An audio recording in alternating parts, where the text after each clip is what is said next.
ഓം സദാ ബാലരൂപാപി വിഘ്നാദ്രിഹന്ത്രിം മഹാദന്തിവക്ത്രാപി പഞ്ചാസ്യമാന്യ വിഹിന്ദ്രാതിമൃഗ്യാ ഗണേശാഭിധാമി വിദഗ്ധാം ശ്രീം കാവി കല്യാണമൂർത്തിം. ഓം 51 അക്ഷരം ചേർന്നഴകിയ തനുവായി ദേഹമധ്യത്തിൽ നിന്നിട്ടമ്പിൽ സ്തംഭം കണക്കേ ശിരസി തലയുമായി ഉള്ളിലാറബ്ജമോടും വൻപിൽ പൊങ്ങും സുഷുമ്നയ്ക്കകമതിലുളവാം പത്മമാറിങ്കലും ചേർന്ന് 51 വാഴും ദളമതിലമരും വിദ്യപദ്യം തരേണം. ഓം ബ്രഹ്മാനന്ദം പരമസുഖദം കേവലം ജ്ഞാനമൂർത്തിം വിശ്വാതീതം ഗഗനസദൃശം തത്വമസ്യാദിലക്ഷ്യം ഏകം നിത്യം വിമലമചലം സർവദാ സാക്ഷിഭൂതം ഭാവ അതീതം ത്രിഗുണരഹിതം സൽഗുരം തും നമാമി. എല്ലാ ഭക്തമക്കൾക്കും എൻ്റെ വിനീതമായ പ്രണാമം. എല്ലാവർക്കും ശാന്തിയും സമാധാനവും ഈശ്വരകൃപയും ഉണ്ടാകണമെന്ന് പ്രാർത്ഥിക്കുന്നു. പ്രസന്ന, ജയ, അനിൽ, നിർമ്മല രമേഷ്, നിർമ്മല പവിത്രൻ, ശ്രീകല, ജഗദമ്മ, ഗീതാ നായർ, ബിജു, ശ്രീല.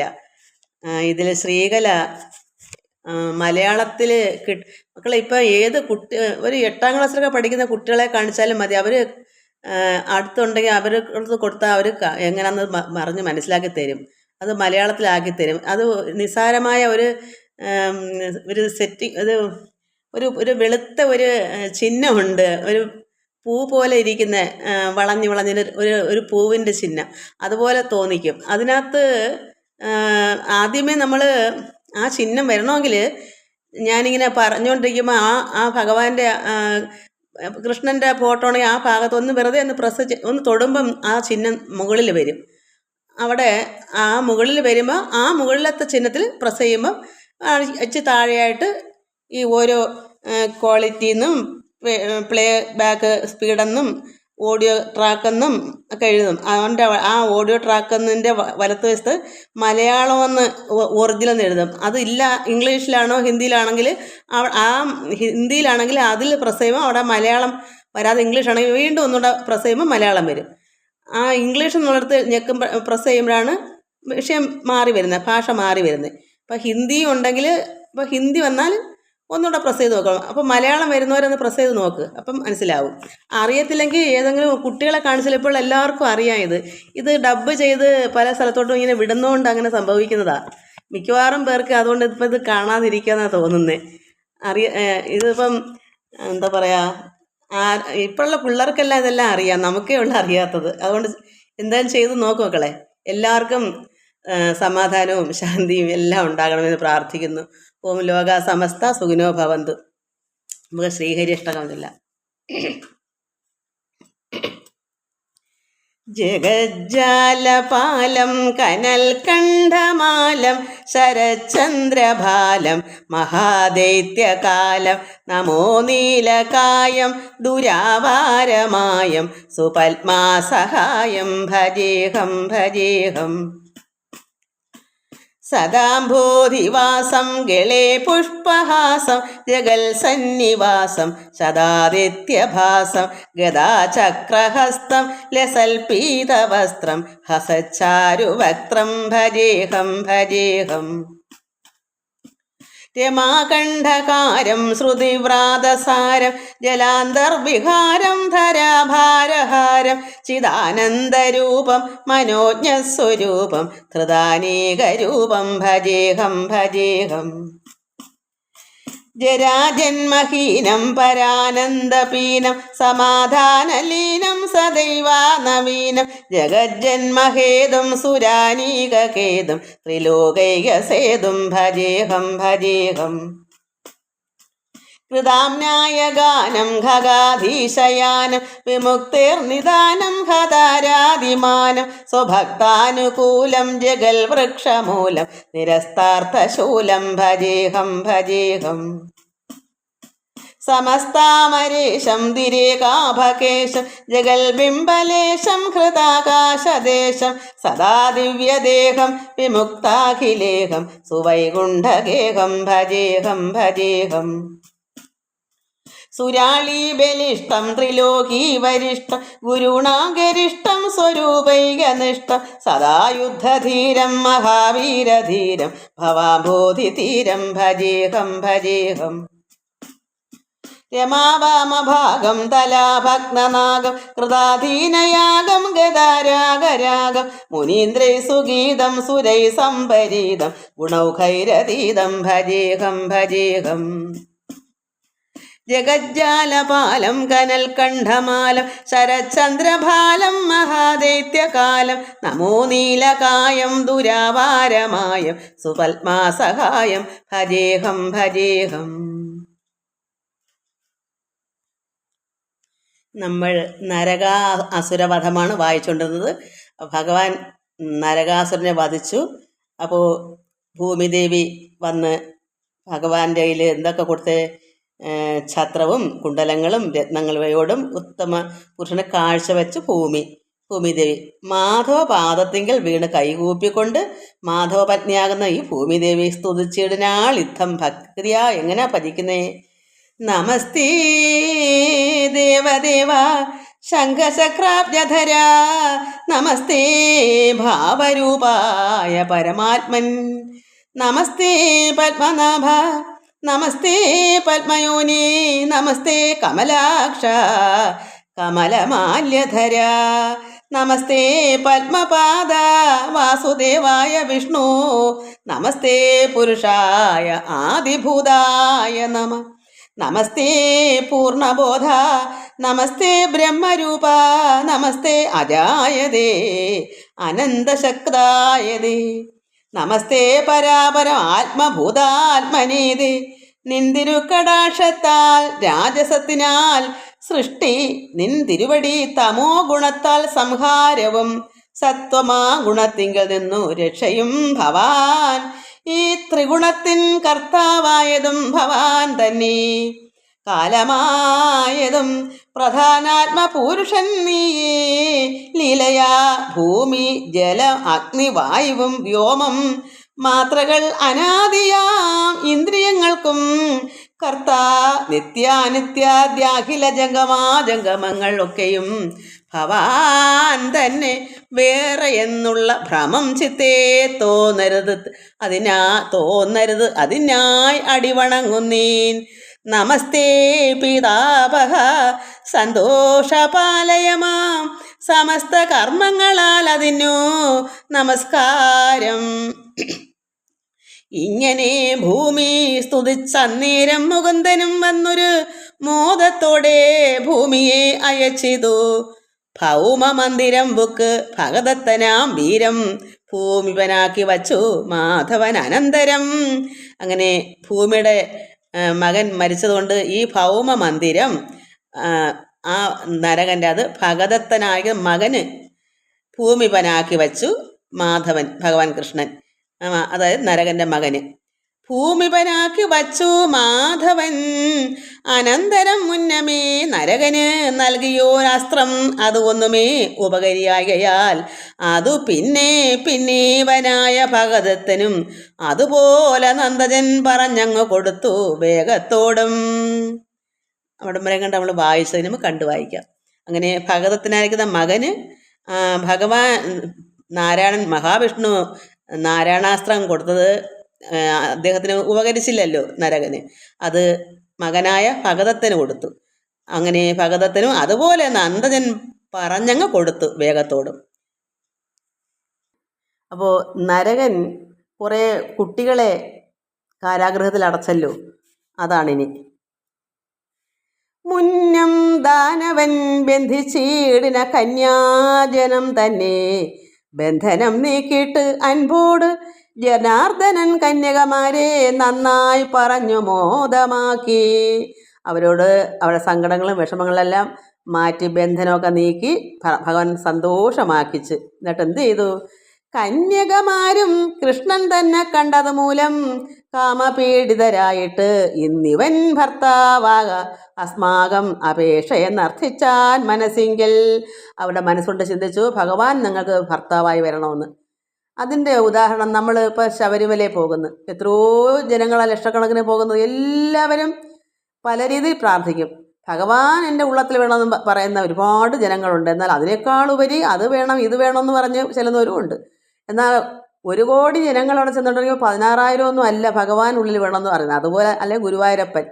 ഗുരുവായൂർ ചെന്നിട്ട് ഒരു 5,000 ജനങ്ങൾ അവിടെ കൂടിയിട്ടുണ്ടെങ്കിൽ അതിലൊരു പകുതിയെങ്കിലും ഭഗവാന് മണവാളനായോ ഭർത്താവായോ നാഥനായോ വേണമെന്ന് ആഗ്രഹിക്കും. കാരണം ഉള്ളത്തിൽ വസിക്കാൻ എല്ലാവർക്കും ഭഗവാനെ വേണമെന്ന് കുറച്ച് പേര് പകുതി പേരെങ്കിലും ആരാധിക്കും. മറ്റ് കുറേ പേര് പല പല കാര്യങ്ങൾക്ക് വേണ്ടി പോകുന്നവരുണ്ട്.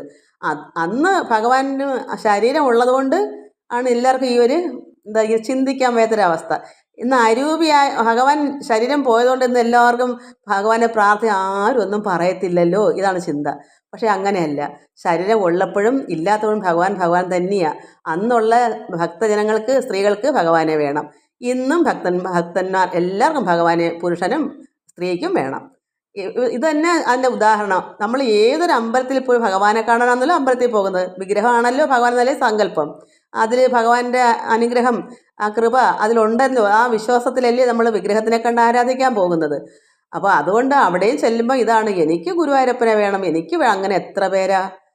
അന്നും ഇന്നും ഇത് തന്നെ, അല്ലാതെ മറ്റൊരു രീതിയിലല്ല എടുക്കേണ്ടത്. അതുകൊണ്ട് ഇവർക്ക് ഭഗവാനെ തന്നെ വേണം. അങ്ങനെ കാമപീഡിതരായിട്ട് ഇന്നിവൻ ഈ ഭഗവാനെ ഭർത്താവാക അസ്മാകം അപേക്ഷയെന്ന് അർത്ഥിച്ചാൻ മനസ്സുകൊണ്ട് ചിന്തിച്ചു. അവ്യാജ ഭക്തിയോടെ കന്യകമാരെല്ലാരും അവ്യയൻ കൃഷ്ണൻ തന്നെ ചിന്തിച്ചിതറിയടോ. ഇവരെല്ലാവരും ഇത്രയും കുട്ടികളും, കാരണം ഇത്രയും ദുഷ്ടത്തരം ആ നരകൻ കാണിച്ചു. അപ്പോൾ ഇത്രയും ഗുണം ഭഗവാൻ ചെയ്യുന്നു. അപ്പോൾ അങ്ങനൊരു ഗുണമുള്ളൊരു ഭഗവാനെയല്ലേ എല്ലാവരും ആഗ്രഹിക്കത്തുള്ളൂ. ഭഗവാന്റെ ഗുണഗണങ്ങളും മഹാത്മ്യങ്ങളും മനസ്സിലാക്കുമ്പോൾ എല്ലാവർക്കും ഭഗവാനെ വേണം. ഇന്നാർക്ക് ഭഗവാനെ കിട്ടിയതുകൊണ്ടോ എടുത്തുകൊണ്ടോ എനിക്ക് കിട്ടത്തില്ല എന്ന് ചിന്തിക്കേണ്ട. ഭഗവാൻ എല്ലാവർക്കും കൂടി ഉള്ളതാണ്. അതുകൊണ്ട് അവ്യാജ ഭക്തി വേണം, ഒരു കളങ്കമില്ലാത്ത ഭക്തി വേണം. അതുകൊണ്ട് ഈ കുട്ടികൾക്കെല്ലാം അവ്യാജ ഭക്തിയോടെ കന്യകമാരെല്ലാരും അവ്യയൻ കൃഷ്ണൻ തന്നെ ചിന്തിച്ചിതറിയടോ. ഒരു നാശരഹിതനാണ് ഭഗവാൻ, നാശമില്ലാത്ത, അതായത് എപ്പോഴും ഉള്ളവനാണ് ഭഗവാൻ, അവ്യയനാണ്. അങ്ങനെയുള്ള ഭഗവാനെ ചിന്തിച്ചതറിയടോ. വിധിമോദേന സ്നാനപാന അശനം ചെയ്യിച്ചു. വിധിമോദേന തന്നെ അവരെ കുളിക്കാനും അതിന് ജലം അശനം ആഹാരങ്ങളൊക്കെ കൊടുത്ത് മാധവൻ കന്യകമാർക്കൊക്കവേ വസ്ത്രാദ്യങ്ങൾ തൃപ്തിയാ വണ്ണം കൊടുപ്പിച്ചുടൻ ശിബികമേൽ സപ്തമങ്ങളെ എടുപ്പിച്ചു. ഭഗവാൻ എല്ലാം വസ്ത്രവും ആഹാരവും എല്ലാം കുളിപ്പിച്ചെല്ലാം വൃത്തിയാക്കിയിട്ട് ശിബിക പല്ലക്കൽ മേലെടുത്ത് സപ്തമങ്ങളെ എടുപ്പിച്ച് ഈ ഭാര്യമാരായ, അപ്പോൾ അവർക്ക് ഭർത്താവായി വേണം. അപ്പോൾ ഭഗവാൻ അവിടെ ഒരു ഭർത്താവായി നിൽക്കും. എല്ലാവരുടെയും മുമ്പിൽ ഭഗവാൻ നിൽക്കും. ആ പരമാത്മാവ് എങ്ങനെയാ ആ ഭഗവാന്റെ മായ കൊണ്ട് എല്ലാവർക്കും ഒരുപോലെ തന്നെ നിൽക്കും. അങ്ങനെ സപ്തമങ്ങളെ എടുപ്പിച്ച് ദ്വാരകയ്ക്കായി അയച്ചു. ജഗൽപതി മാധവൻ നാരായണൻ മായാമാനുഷൻ ക്ഷീരവാരിധി ജാതങ്ങളായി ധവളവർണ്ണമായി 4 കൊമ്പുകളോടും പർവ്വത തുല്യങ്ങളായിടിന ഗജങ്ങളിൽ ഒന്നിനെ ഭഗദത്തൻ തനിക്കും നൽകി ശേഷം നിന്നിടം 62 ദ്വാരകയ്ക്കായി കൊടുത്തു വിട്ടിടിനാൻ അർത്ഥഭൂഷണത്തോടും കടമാൻമിഴിമാരും ചെന്നു ദ്വാരക പുക്കാർ. ഈ 16,000 കടമാൻമിഴി ചില സുന്ദരിമാരായ കുട്ടികളും ദ്വാരകയ്ക്ക് ചെന്ന് പിന്നെന്തൊക്കെ പോയി ഭഗവാൻ ഈ സ്ത്രീകളെ അവിടേക്ക് അയച്ചു. പിന്നെ ക്ഷീരവാരിധി ജാതങ്ങളായി ധവളവർണ്ണമായി 4 കൊമ്പ്, ധവളം എനിക്കൊന്ന് വെളുപ്പാണെന്ന്, 4 കൊമ്പൻ ആനകൾ, അത് വെളുത്ത നിറം അങ്ങനെയാന്ന് തോന്നുന്നു. ധവളവർണ്ണമായി 4 കൊമ്പുള്ള പർവ്വത തുല്യങ്ങളായിരുന്ന ഗജങ്ങൾ, പർവ്വതത്തിൻ്റെ അത്രയും വലിപ്പമുള്ള ഈ ഗജങ്ങൾ, അതിൽ ഒന്നിനെ ഭഗദത്തൻ തനിക്ക് നൽകി. ഒന്നിനെ മാത്രമേ നരകൻ്റെ മകന് കൊടുത്തുള്ളൂ. ബാക്കി ഭഗദത്തിന് തനിക്ക് നൽകിയ ശേഷം നിന്നിടും ബാക്കി 62 ആനകളെ, ഒന്നിനൊന്ന് മെച്ചമായ പർവ്വതത്തിന് തുല്യമായ 62 ആനകളെ ദ്വാരകയ്ക്കായി കൊടുത്തു വിട്ടിടിനാൻ അർത്ഥഭൂഷണത്തോടും. എന്തെല്ലാം ധനങ്ങളുണ്ടോ ആഭരണങ്ങളെല്ലാം ഭൂഷണങ്ങളെല്ലാം കൊടുത്തു വിട്ടു. കടമാൻ മെഴിമാരും ചെന്നു ദ്വാരക പുക്കാർ. ഈ 16,000 ഈ നരകൻ ഇത്രയും കാരാഗ്രഹത്തിൽ ഇട്ടപ്പോൾ ഇതിൻ്റെ കൂടെ ഇത്രയും കൂടെ ചെല്ലണ്ടേ? സ്ത്രീകളെ കൊണ്ട് പോയാൽ മാത്രം മതിയോ? നരകനെ വധിച്ചിട്ട് നരകൻ്റെ സ്വത്തുക്കളും ആനകളും എല്ലാം ദ്വാരകയ്ക്കിരിക്കട്ടെ. വാരിജേക്ഷണൻ സത്യഭാമയും ഒരുമിച്ച് പാരാതെ ദിവംബുക്ക് വന്ദിച്ചാനതിഥിയെ. അങ്ങനെ ഭഗവാൻ സത്യഭാമയായിട്ട് എവിടെ പോയി? അതിഥിയുടെ അടുക്കെ, അതായത് ഇന്ദ്രൻ്റെ അമ്മയാണ് അതിഥി. കുണ്ഡലം അതിഥിക്കു നൽകിയ നേരം അവൾ നന്നായി വരികയെന്നു ചൊല്ലിനാൾ മോദത്തോടെ. ഭൂമിദേവി കുണ്ഡലങ്ങളും ദിവ്യ രത്നങ്ങളും എല്ലാം, ഛത്രം, കുടയും വെടുക്കൊറ്റ കുട ഇതെല്ലാം കൊടുത്തായിരുന്നല്ലോ. അതിൽ ഈ അതിഥിയുടെ കുണ്ഡലമൊക്കെ അതിഥിക്ക് കൊടുത്തു. അവർ നന്നായി വരികയെന്ന് സന്തോഷത്തോടെ അനുജ്ഞയും കൊടുത്തു. ഇന്ദ്രനും കൃഷ്ണൻ തന്നെ പൂജിച്ചു ഭക്തിയോടും ഇന്ദ്രാണി ഭാമ തന്നെ സൽക്കരിച്ചതു മോദാൽ. ഭഗവാനെ നന്നായി പൂജിച്ച് ഭക്തിയോട് ഇന്ദ്രൻ്റെ ഭാര്യ ഇന്ദ്രാണി ഭാമ സത്യഭാമയും സൽക്കരിച്ച് സന്തോഷത്തോടെ യാത്രയും ചൊല്ലി പോരും നേരത്ത് മുകുന്ദനോടാസ്തയാ സത്യഭാമ കൽപ്പകാശയാ ചൊന്നാൾ. യാത്ര ചൊല്ലി ഇതെല്ലാം സൽക്കരിച്ചെല്ലാം ഇരുത്തി സന്തോഷമായിട്ട് അവർ തിരിച്ചു വരാൻ നേരത്ത് ഭഗവാൻ യാത്ര പറഞ്ഞപ്പോൾ എന്ത് വന്ന് സത്യഭാമയ്ക്കൊരാഗ്രഹം, കൽപ്പക വൃക്ഷത്തിൻ്റെ കൊമ്പ് കൊണ്ടുവരണം. നല്ല വാസനയാണ് പുഷ്പത്തിനൊക്കെ, പാരിജാതം. അപ്പോൾ അതിനൊരാശ വന്ന് അങ്ങനെ പറഞ്ഞു, ഭഗവാനോട് പറഞ്ഞു, ഇന്നിതു നമുക്കങ്ങ് കൊണ്ടുപോകുകയും വേണം എന്നവൾ താല്പര്യമായി പറക മൂലം കൃഷ്ണൻ പാരിജാത ഗരുവും പകുത്തു കൊണ്ടു വേഗം ആരൂഢമോദത്തോടു നടന്നു തുടങ്ങിനാൻ. ഭഗവാൻ ഭാമ പറഞ്ഞത് കേട്ടതിന് അതിൻ്റെ ഒരു കമ്പ് പകുതി ഇങ്ങനെ ഓടിച്ചുകൊണ്ട് ഇങ്ങനെ പോരുക, പകുത്ത് എന്നുവെച്ചാൽ അതിൽ നിന്ന് കുറച്ചെടുത്തുകൊണ്ട് പോരുന്നു വേഗം. ആരൂഢമോദത്തോട് നടന്നു തുടങ്ങി. അപ്പോഴെന്തോന്ന് കേൾക്കടോ ബഹുദിവ്യ കുണ്ഡല ഛത്രമതും നീക്കമെന്നിയെ കൊടുത്തിങ്ങ് പോരുന്ന നേരം.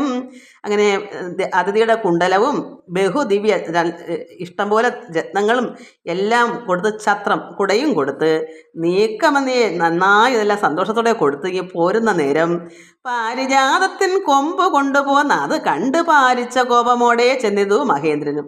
എല്ലാം സന്തോഷമായി പിരിഞ്ഞ് ഈ ഒരു കൽപ്പക വൃക്ഷത്തിൻ്റെ കൊമ്പിന് വേണ്ടിയിട്ട് ഇത് ഒടിച്ചുകൊണ്ട് വന്നപ്പോൾ ഈ പാരിജാതത്തിന് കൊമ്പ് കൊണ്ടുപോകുന്നത് കണ്ട് ഭാമയ്ക്ക് അത്രയ്ക്ക് ആഗ്രഹം. അപ്പോൾ ഭഗവാനോട് പറയും, ഭഗവാൻ അത് കേൾക്കുമല്ലോ. അത് കണ്ട് ഇത് കൊണ്ടുവരുന്നത് ഇന്ദ്രൻ കണ്ട് എന്തെന്ന് പാരിച്ച കോപമോടെ ചെന്നിതു മഹേന്ദ്രനും ഐശ്വര്യമത്ത മതാൽ. ഇങ്ങനെ ഐശ്വര്യം മത്ത് പിടിച്ച് ഇന്ദ്രന്. അപ്പോഴെന്തോന്ന് കുസുമത്താൽ ഈശ്വരനോട് യുദ്ധം തുടർന്നു. ചിത്രം ഈ ഒരു പാരിജാതത്തിൻ്റെ ഒരു കൊമ്പിന് വേണ്ടിയിട്ട് ഈ ഇന്ദ്രന് അഹങ്കാരം വന്നു. ഐശ്വര്യം മതാൽ മത്ത് കൊണ്ട് ഐശ്വര്യം വന്നപ്പോൾ മത്ത് പിടിച്ച് അദ്ദേഹത്തിന് വേണ്ടിയാണ് ഇതൊക്കെ ചെയ്തത്.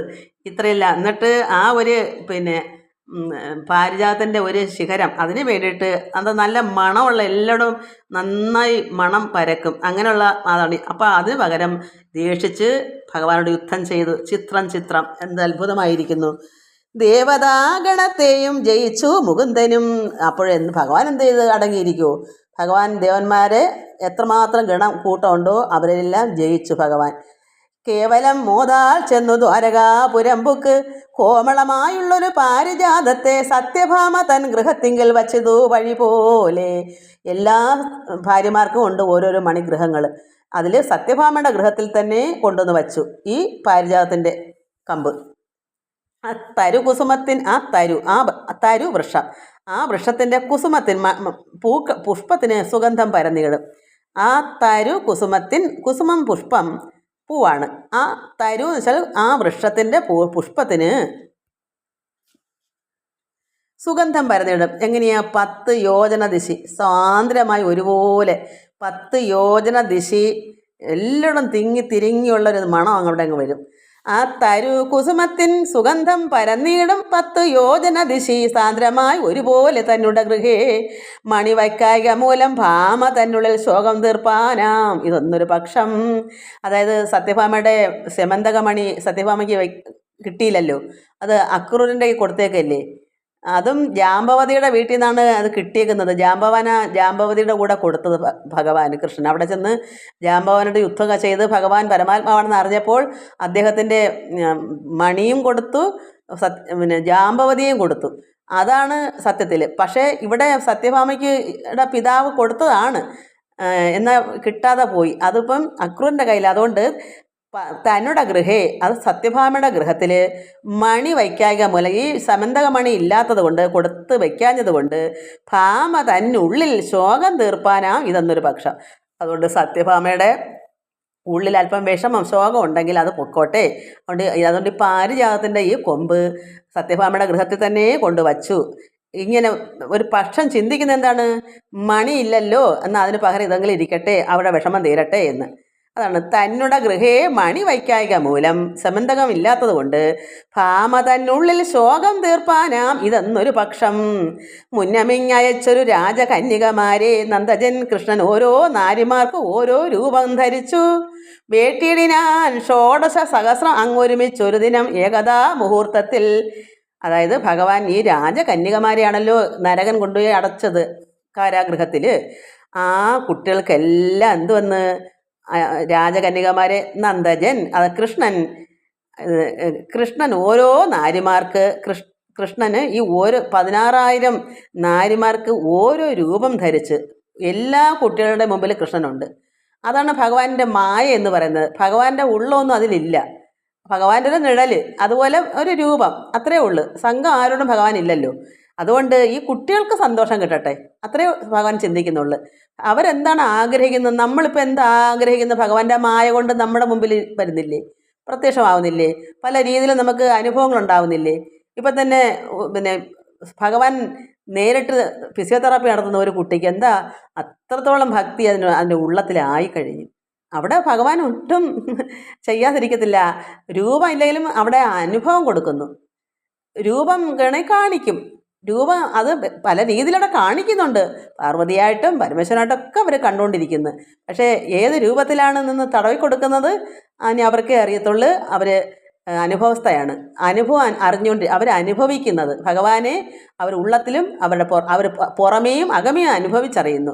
പുറമേ അവരുടെ ദേഹത്ത് ഫിസിയോതെറാപ്പി വരെ ചെയ്തു കൊടുക്കുന്നു, ഉള്ളത്തിൽ ആനന്ദം അനുഭവിക്കുന്നു. എന്താ കാരണം? ഭക്തി. ഒന്നും പഠിക്കണ്ട, ഇതൊക്കെ അവരിത് സ്ഥിരമായി ഇങ്ങനെ കിടന്ന് കേൾക്കുക. എപ്പോഴും എൻ്റെ ഭജന കേട്ടോണ്ടിരിക്കും. ഞാൻ ഒരു ഭജന ഒരു സെറ്റിലേ എൻ്റെ ഭജന നോക്കിയെടുക്കും. എവിടുന്നെങ്കിലും നോക്കിയിട്ടിട്ട് അവർക്ക് ഇഷ്ടമുള്ള രീതിയിൽ എപ്പോഴും അവർക്ക് ഇതൊക്കെ ജോലി. അങ്ങനെ വേണം. ഒരു സമയം കഴിഞ്ഞാൽ അതാ വേണ്ടേ. ചെറുപ്രായത്തിൽ നമുക്ക് പറ്റത്തില്ല, ഇടയ്ക്കിടയ്ക്ക് എല്ലാം വേണം. പക്ഷേ ഇവിടെ ഒരു 60 വയസ്സൊക്കെ അങ്ങോട്ട് ആയിക്കഴിഞ്ഞാൽ നമുക്ക് ഇതിന്നെല്ലാം, ഈ ലോകചിന്തയെന്നെല്ലാം വിരമിക്കണം. എന്നിട്ട് ഭഗവാൻ തന്നെ എപ്പോഴും ചെയ്യുമ്പോഴാണ് അനുഭവം അറിയുന്നത്, അപ്പോഴാണ് രുചി അറിയുന്നത്, ആനന്ദം അനുഭവിക്കുന്നത്. അങ്ങനെയാണ് ഭഗവാന് യാതൊരു പക്ഷാഭേദവും ഇല്ല. ആർക്കും ഭഗവാനും ഒരുപോലെയുള്ളൂ. എല്ലാവർക്കും ഇവിടെ 16,000 പേർക്കും ഭഗവാൻ ഒരുപോലെ തന്നെ ഭഗവാന്റെ ഒരു രൂപം അവർക്ക് കൊടുത്തു. ഇതൊക്കെ പഠിക്കണം നമ്മൾ, ഇത് വെറുതെയല്ല. ഭഗവാൻ നന്ദജൻ കൃഷ്ണൻ ഓരോ നാരിമാർക്ക് ഓരോ രൂപം ധരിച്ച് വേട്ടിയിടിനാൻ. അങ്ങനെ ധരിച്ചിട്ട് വേട്ടില്ല 7 കാളകൾക്ക് 7 കൃഷ്ണൻ ഒരേ സമയം പിടിച്ചു കെട്ടിയതുപോലെ ഈ 16,000 പേർക്ക് ഓരോ കൃഷ്ണൻ ധരിച്ച് വേഷമിട്ട് അങ്ങനെ നിന്നും കൊണ്ട് രൂപമിട്ട് വേട്ടിയിടിനാൻ. ഒന്നിച്ച് തന്നെ അവരെ വിവാഹം കഴിച്ചു. ഷോഡശ സഹസ്രം അങ്ങ് ഒരുമിച്ച് ഒരു ദിനം, ഒരുമിച്ച് ഒരു ദിനം, ഏകത ഒരേ സമയം ഒരേ ദിവസം ഒരുമിച്ച് മുഹൂർത്തത്തിൽ, ഒരുമിച്ച് ഒരു ദിനം ഒരു ദിവസം ഒരേ സമയം, ഏകത മുഹൂർത്തത്തിൽ ഒരേ മുഹൂർത്തത്തിൽ എല്ലാവർക്കും ഓരോ മണിഗ്രഹങ്ങൾ തീർപ്പിച്ച് അതിൽ എല്ലാ നാരികളോടും കൂടി മാധവൻ താനും അല്ലലെന്നിയെ വസിപ്പിച്ചു വാണിതു കൃഷ്ണൻ. ഒരു വിഷമവും കൂടാതെ അല്ലലില്ലാതെ ഒരുപോലെ എല്ലാവർക്കും തുല്യം വസിപ്പിച്ചു വാണിതു ഭഗവാൻ. എല്ലാവരുടെ കൂടെയും ഗൃഹസ്ഥാശ്രമിയായി തന്നെ എല്ലാ ദിവസവും ഏത് സമയം നോക്കിയാലും അവരുടെ കൂടെ ഉണ്ട്. അപ്പോൾ എന്താ അതിൻ്റെ അർത്ഥം? കൃഷ്ണൻ സത്യത്തിൽ ഏകന. ഇത്രയും പേർക്കുള്ള ഗൃഹത്തിലും ഭഗവാൻ ഒരേ സമയം ഉണ്ടെങ്കിൽ അതിൻ്റെ അർത്ഥം നമുക്ക് മനസ്സിലായിക്കൂടെ ഭഗവാന്റെ മായയാണെന്ന്. ഇതൊന്നും ആരും ചിന്തിക്കത്തില്ല. ഇതിനെ ഉൾക്കൊള്ളാതെ ഇവിടെ ഇതെല്ലാം അകത്താക്കിയിട്ട് എവിടെയെങ്കിലും ഒരല്പം അടുത്തങ്ങ് പുറത്ത് കാട്ടും. കൃഷ്ണന് 16,000 ഭാര്യമാരുണ്ട്, ബാക്കിയൊന്നും നോട്ടമേ ഇല്ല. ഈ ഉള്ളത്തിൽ അവനവൻ്റെ സ്വഭാവം എടുത്തങ്ങ് കാട്ടും, ഇത്ര തന്നെ. എന്തോ ഒന്ന് വായിച്ച് ബാക്കിയൊക്കെ അങ്ങ് മിഴുങ്ങും, കണ്ണടച്ചിരിക്കും. 16,000 ഭാര്യമാർ ഭഗവാനുണ്ട്, ഇത്രയേ ഉള്ള അറിവ്. ബാക്കി അപ്പുറം ഇപ്പുറം കിടക്കുന്ന അക്ഷരങ്ങൾ വായിക്കത്തില്ല. അതുകൊണ്ടാണ് ഇതിന് യഥാർത്ഥം മനസ്സിലാവാത്തത്. അപ്പോൾ അല്ലലെന്നിയെ വസിപ്പിച്ചു വാണിതു കൃഷ്ണൻ. ഒരുപോലെ എല്ലാവരുടെയും വീട്ടിലുണ്ട് കൃഷ്ണൻ. കല്യാണിമാരുമായി നിസ്സംഗൻ നാരായണൻ. കല്യാണിമാരുമായിരിക്കുന്ന ഇത്രയും പേര് ഈ 16,008 ഉണ്ടെന്ന് കൂട്ടിക്കോ. അപ്പോൾ 8 ഭാര്യമാരല്ലാതെ ഉണ്ട്. ഇവിടെ ഈ കുട്ടികളെ ഭഗവാൻ വീണ്ടെടുത്തതാണ് നരകൻ്റെ നിന്ന്. അപ്പോൾ അത് വേറെ 16,000 അങ്ങനെയാണ്. 8 പേര് ഭഗവാൻ അല്ലാതെ അവരെ ഭഗവാനെ സൽക്കരിച്ച് കാഴ്ച വെച്ചതാണ്. സത്യഭാമയെ കാഴ്ച വെച്ചു, ജാമ്പവാൻ കാഴ്ച വെച്ചു, മണിയുടെ കൂടെ. ഇങ്ങനെ ഓരോരുത്തർ അങ്ങനെ ഓരോരുത്തർ ആഗ്രഹം അനുസരിച്ച്. അപ്പോൾ ഇവിടെ 16,000 പേരെയും ഭഗവാൻ വീണ്ടെടുത്തതാണ്. അവരെ എങ്ങും വിടത്ത്, അവർക്ക് വേറെ ആരും വേണ്ട. നരകൻ കൊണ്ട് അത്രയെല്ലാം കാണിച്ച് അവർക്ക് ഇനി ഭഗവാൻ മതി. അതുകൊണ്ട് കല്യാണിമാരുമായി നിസംഗൻ, അതാണ് ആ ഒരു വാക്ക് ശ്രദ്ധിക്കണം. നിസംഗൻ, സംഘമില്ല. അപ്പോൾ ഇത് ഒരു മനുഷ്യരുടെയും ഉള്ളത്തിൽ വരുന്നില്ല. എന്താ കാരണം? ഇതിന് പുറമേയുള്ള അറിവല്ല, ഇത് അകമേയുള്ള അറിവ് വേണം. അകമേയുള്ള അറിവില്ലാത്തതുകൊണ്ടാണ് ഈ നിസംഗൻ വായിക്കത്തില്ല. എന്ന് വെച്ചാൽ ഭഗവാൻ സംഘമില്ല. ഈ 16,000 പേരും ഭഗവാൻ അവരുടെ കൂടെ ഉണ്ട്. പക്ഷേ ഭഗവാന്റെ ഉള്ളം അവരിലുണ്ടോ? ഭഗവാന്റെ മനസ്സ് അവരിലുണ്ടോ? അവർ മനസ്സുണ്ട്, അവർക്കുണ്ട്. ഒരു ഭക്തന് വേണമല്ലോ. ഇപ്പം എനിക്ക് ഭഗവാനെ വേണം, പക്ഷെ ഭഗവാൻ എന്നോട് സംഘമുണ്ടോ? ഇല്ല. എനിക്കാണ് ഭഗവാനെ വേണ്ടുന്നത്. നമ്മുടെ ഉള്ളത്തിൽ ഭഗവാൻ വേണ്ടത് നമ്മളാ വിശ്വസിച്ചിരിക്കുന്നത്, ഉറച്ചിരിക്കുന്നത്. പക്ഷെ ഭഗവാൻ ആരുടെയും ഉള്ളത്തിൽ സംഘമില്ല. നമുക്ക് നമ്മുടെ സന്തോഷത്തിനും നമുക്ക് ആനന്ദം അനുഭവിക്കാനും നമുക്ക് വേണ്ടി ഭഗവാൻ ഇതൊക്കെ ഉൾക്കൊള്ളുന്നു. നമ്മളങ്ങനെ ആയിത്തീരുന്നു. അത്രയും നമ്മളങ്ങ് ആയിത്തീരുക, വിശ്വസിച്ച് ഉറച്ചങ്ങ് ഇരിക്കുക. ഭഗവാൻ എൻ്റെ ഉള്ളത്തിലുണ്ട്, കറക്റ്റായി നമുക്ക് അനുഭവം വരുന്നുണ്ട്. അതുകൊണ്ട് ഇവിടെ ഭഗവാൻ ഈ കല്യാണിമാരുമായി നിസംഗൻ നാരായണൻ, സംഘമില്ലാത്ത ഭഗവാൻ. അപ്പോൾ ഈ കുടുംബമായിട്ട് താമസിക്കുന്ന 16,000 പേരുടെ വീട്ടിൽ ഭഗവാൻ ഉണ്ടോ? മനസ്സിലാക്കിയോ? ഇല്ലെന്ന്. ഭഗവാന്റെ രൂപം മാത്രമേ അവിടെ ഉള്ളൂ, മനസ്സൊന്നും അവിടെ ഇല്ല. പക്ഷെ അവർ ചിന്തിക്കുന്നതെല്ലാം അവർക്കുള്ളത് തന്നെയാണ്. അതുപോലെ തന്നെ അവിടെ ഉള്ളത്തിൽ നിറഞ്ഞിരിക്കുന്നത് തന്നെയാണ്. അവർക്ക് അങ്ങനെ തന്നെ ഇരുന്നോട്ടെ, അത് അങ്ങനെ വേണമല്ലോ. അവർക്ക് സന്തോഷവും സമാധാനവും ആനന്ദവും അനുഭവിക്കണമെങ്കിൽ അത് ഭഗവാന്റെ ആവശ്യമാണ്. അതുകൊണ്ട് ഭഗവാന്റെ രൂപം അവിടെ അവർക്ക് വേണ്ടി ചെയ്യുന്നു. അതുകൊണ്ട് കല്യാണിമാരുമായി നിസംഗൻ നാരായണൻ നല്ലൊരു ഗൃഹസ്ഥനായി വാണിത് വഴി പോലെ. ആർക്ക് തോന്നിയാലും ആ സ്ത്രീകൾക്കും എല്ലാം ഭഗവാൻ അവരുടെ തന്നെയാണ്, അവരുടെ ഗൃഹനാഥൻ തന്നെയാണ്. അത് തന്നെയാണെന്ന് എല്ലാവർക്കും മനസ്സിൽ ഗൃഹസ്ഥനായി വാണിത് വഴി പോലെ തന്നെ ചെന്നു. ലജ്ജയും അനുരാഗ സന്തോഷ സൗഖ്യങ്ങളോട് അബ്ജ പത്രേക്ഷണമാർ ലോകൈകപതിയായ കാന്തനും ഒരുമിച്ച് വാണിതു നാരീജനം. അപ്പം അവർക്ക് അവർ നോക്കുമ്പോൾ അവരുടെ വീട്ടിൽ എപ്പോഴും അവരോരോ വീട്ടിൽ എപ്പോഴും ഉണ്ട് ലജ്ജയും അനുരാഗ സന്തോഷ സൗഖ്യങ്ങളെല്ലാം ഈ കുട്ടികൾക്കുണ്ട്. അവർക്ക് അവരുടെ യഥാർത്ഥമായി തന്നെ അവർ കണ്ടു. ഭഗവാൻ സംഘം ഇല്ല, പക്ഷേ അവരവിടെ ഉള്ളത്തിൽ അവർക്കെല്ലാമാണ് ഭഗവാൻ. അങ്ങനെ ലജ്ജയും അനുരാഗ സന്തോഷ സൗഖ്യങ്ങളോട് അബ്ജ പത്രേഷണമാർ ലോകൈകപതിയായ ഭഗവാൻ നാരായണൻ്റെ കാന്തന് ഒരുമിച്ച്, ഈ കൃഷ്ണന് ഒരുമിച്ച് വാണിതു നാരീജനം. എല്ലാവരും ഓരോരുത്തർക്കും ഓരോ മണിഗ്രഹങ്ങളാണ്. 2 പേർക്കൊരു വീടല്ല, ഓരോരുത്തർക്കും ഓരോ വീടുണ്ടാക്കി കൊടുത്തു. ചിന്തയിൽ വൈരത്തിന് ബന്ധവും ഉണ്ടായില്ല. അവിടെ ഉള്ളത്തിൽ ആർക്കും വൈരമില്ല, ദേഷ്യമില്ല, ശത്രുഭാവമില്ല. എന്താ കാരണം? ചിന്തയിൽ വൈരത്തിന് ബന്ധവും ഉണ്ടായില്ല. എന്നല്ല അനുരാഗം മേൽക്കുമേൽ ഉണ്ടായി വന്നു. വൈരം ഉണ്ടായില്ല, അതിന് പകരം എന്താ കൂടിക്കൂടി വന്നത്? അനുരാഗം. ഓരോ സ്ത്രീകളുടെയും ഉള്ളത്തിൽ അനുരാഗം വർദ്ധിക്കുക. കാരണം കൃഷ്ണൻ അവിടെ നിന്ന് എങ്ങോട്ടും മാറിപ്പോകുന്നില്ല. എല്ലാ വീട്ടിലും കൃഷ്ണൻ രായും പകലും ഉണ്ട്. അതുകൊണ്ട് അവർക്ക് അനുരാഗം വർദ്ധിച്ച് വരും. പിന്നെ എന്തിനാ വൈരാഗ്യപ്പെടുന്നത്? എന്തിനാ ശത്രുത? എൻ്റെ വീട്ടിൽ കൃഷ്ണൻ വന്നില്ല, അപ്പുറത്താ നിൽക്കുക എന്ന് പറഞ്ഞെങ്കിലല്ലേ പിള്ളേർക്ക് ദേഷ്യവും വൈരാഗ്യവും ശത്രുത്വമൊക്കെ ഉണ്ടാവുള്ളൂ. ഇവിടെ നോക്കുമ്പോഴെല്ലാം അവരോടെ വീട്ടിലുണ്ട്. പിന്നെ ആരോടാ വൈരാഗ്യപ്പെടുന്നത്? ഭഗവാൻ എല്ലാവരുടെയും വീട്ടിലുണ്ട്. അപ്പോൾ ചിന്തയിൽ വൈരത്തിന് ഒരു ബന്ധവും ഉണ്ടായില്ല, അവർക്ക് ഒരു കുഴപ്പവും വന്നില്ല. അത് മാത്രമല്ല, അനുരാഗം മേൽക്കുമേലുണ്ടായി വന്നു. എല്ലാ നേരവും എന്നോടൊന്നിച്ചെൻ ഗൃഹത്തിങ്കൽ മലലോചനൻ വസിക്കുന്നതെന്നോർക്ക മൂലം എന്നിൽ എന്നിയേ രതി മറ്റില്ല കൃഷ്ണനെന്ന്. എന്നിലല്ലാതെ വേറെ ആരുടെ കൂടെയും ഈ ഭഗവാനില്ല. രതി എന്നോടാണ് സ്നേഹം എന്ന് എല്ലാവരും ചിന്തിക്കുക. കാരണം അപ്പുറത്തെ വീട്ടിലെ കാര്യം ഇപ്പുറത്തെ കുട്ടി അറിയുന്നില്ലല്ലോ. എല്ലാ വീട്ടിലും ഇതാണെന്ന് അവർ എങ്ങനെ അന്ന് ഫോൺ വല്ലതുണ്ടോ വിളിച്ച് ചോദിക്കാം? നിങ്ങളുടെ വീട്ടിൽ കൃഷ്ണൻ വന്നിട്ടുണ്ടോ എന്ന് വിളിച്ചു അന്ന് ഫോണൊന്നും ഉള്ള കാര്യമല്ല. അടുത്ത വീട്ടിൽ ചെന്ന് കയറുമ്പോഴല്ലേ ഇപ്പുറത്തെ കൃഷ്ണൻ അവനവൻ്റെ വീട്ടിൽ നിൽക്കുമ്പോൾ കൃഷ്ണനെ കളഞ്ഞിട്ട് വേറൊരു വീട്ടിൽ പോകൂ. അതുകൊണ്ട് ആർക്കും കൃഷ്ണൻ എല്ലാവരുടെയും വീട്ടിലുള്ളവർ അവർ വിചാരിക്കുന്നത് അവരുടെ കൂടെയാണ്. ഞാൻ വിചാരിക്കും എൻ്റെ കൂടെ, അപ്പുറത്തെ ആൾ വിചാരിക്കും അവരുടെ കൂടെയാണെന്ന്. ഇങ്ങനെ എല്ലാവരും വിചാരിച്ച് അങ്ങനെ എന്തു പറയുന്നു? എന്നോട് മാത്രമേ കൃഷ്ണന് ഇഷ്ടമുള്ളൂ, രതിയുള്ളൂ എന്ന് എല്ലാവരും അങ്ങനെ ചിന്തിക്കുന്നത്. കാരണം ഒരു നേരം പോലും 24 മണിക്കൂറും ഭഗവാൻ അവരുടെ വീട്ടിലുണ്ട്. അപ്പം പിന്നെ ഭഗവാൻ അവരെ കൂടാ എന്നങ്ങ് ചിന്തിക്കും, ആ ആളെ കൂടാ എന്ന്. അങ്ങനെ 16,000 പേരും ചിന്തിക്കുന്നു. അതുകൊണ്ട് ആർക്കും ദേഷ്യമില്ല. മല്ലലോചനൻ വസിക്കുന്നതോർക്ക മൂലം എന്നിൽ എന്നീയേ രതി മറ്റില്ല കൃഷ്ണനെന്ന് സുന്ദരിമാർക്ക് തോന്നി. വൈരമില്ല, അതിനാൽ അവർക്ക് അങ്ങനെ തോന്നി. അതുകൊണ്ട് അവർക്ക് ദേഷ്യമില്ല ആരോടും. സർവാത്മാ പരിപൂർണൻ തന്നെ മായയാലേ നിർവികാരാത്മാവിങ്കിൽ ഈ വണ്ണം തോന്നിച്ചു ഓരോ ഭേദവിഭ്രമാൽ കളിപ്പിച്ചതു പാർക്കിൽ. പിന്നെ ഇത് കളിപ്പിലാണ്. ഇതൊന്നും ആരും വായിക്കത്തില്ല, ഇതൊന്നും ആർക്കും അറിയത്തില്ല. ഇതൊക്കെ വായിക്കും, പക്ഷെ അവർ ചിന്തിക്കത്തില്ല. അപ്പോഴവരുടെ മനസ്സ് എവിടെ പോകുന്നറിയാമോ? ഇല്ല, ഒരു അക്ഷരത്തെ പിടിച്ചുകൊണ്ടിരിക്കുക. 16,008 ഭാര്യമാരുണ്ടായിരുന്നു കൃഷ്ണന്. ആ പിടി മനസ്സിൽ നിന്ന് പോകത്തില്ല. പിന്നെ അവരെന്തോ വായിച്ചെന്നാണ്, അവരുടെ നാക്കൊണ്ട് എന്തൊക്കെയോ വായിച്ച് മനസ്സെവിടെ പോയിരുന്നു. അയ്യോ എൻ്റെ ദൈവമേ, കൃഷ്ണൻ അങ്ങനെ ആയിരുന്നെങ്കിൽ എനിക്കും അന്ന് ജീവിക്കേണ്ടതായിരുന്നു, എൻ്റെ കൂടെയും കൃഷ്ണൻ നിന്നേനല്ലെന്നേ. പിന്നെ ആണുങ്ങൾ ചിന്തിക്കുന്നുണ്ട്, ഓ ഈ കൃഷ്ണൻ്റെ ഭയങ്കര തന്നെ, എനിക്കിങ്ങനെയാണ് കിട്ടിയിരുന്നെങ്കിൽ എന്ന്. ആ ഒരു ചിന്തയിൽ നിന്ന് അവരുടെ മനസ്സെടുക്കത്തില്ല. ഇത് മൊത്തം വായിച്ചു തീർന്നാലും അവരുടെ മനസ്സ് ആ ഒരൊറ്റ വാക്കി കിടക്കും. ഭഗവാന് 16,000 ഭാര്യമാരോ? ആ പിടി മനസ്സിൽ നിന്ന് മാറിയെങ്കിലല്ലേ ബാക്കിയുള്ളത് വായിച്ചത് ഉള്ളിൽ കയറും. അതാണ് ഇതിനെല്ലാം കാരണം. അതുകൊണ്ട് ആർക്കും ബാക്കിയുടെ അർത്ഥം അറിയാൻ വയ്യ, എന്തോ വായിച്ചു പോയി.